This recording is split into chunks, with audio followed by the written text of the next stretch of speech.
chosen this particular photo because it's a good place for us to discuss what Germans knew and what they didn't know about the Holocaust. The photograph that we're seeing is a photograph of the local German population being shown the bodies of Soviet foreign forced laborers who worked in Germany, and in many cases, these individuals are murdered in the last days of the war.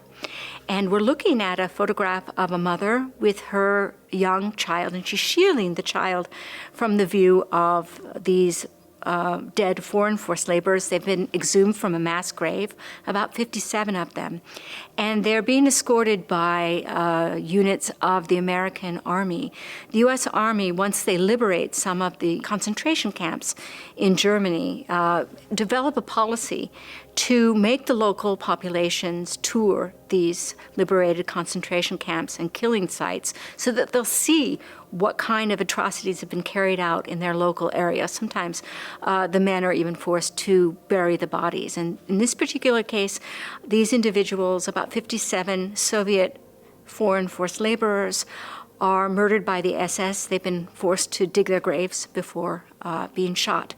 And this is really a good place for us, kind of as the mother shields the eye of the young boy, to talk about what Germans knew and what they didn't know about the Holocaust.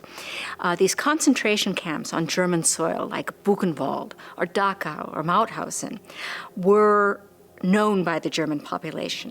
And they were supposed to be known by the German population because they were there as deterrents. Individuals could be sent to these concentration camps if they defied the Nazis, if they tried to resist. And so concentration camps like Dachau were known to the population and a deterrent, an assurance that the population would walk the straight and narrow with regard to the Nazis.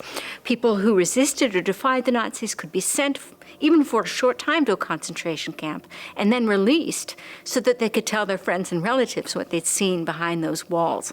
Most Germans weren't allowed within the perimeter of the concentration camp themselves, but they heard rumors of what went on inside, and it helped to deter the population from resisting and defying the Nazis. What they don't know so much is what happens in places like Auschwitz. Most concentration camps are on German soil, but most of those killing centers are off German soil. That's so that the German population won't know what's going on, so that they don't figure out that the Jews of Europe are being murdered by the Nazis in vast numbers. So there are rumors of a place called Auschwitz and what goes on inside, but they don't understand clearly that their mass murder by gassing is taking place in these killing centers. That's important to know.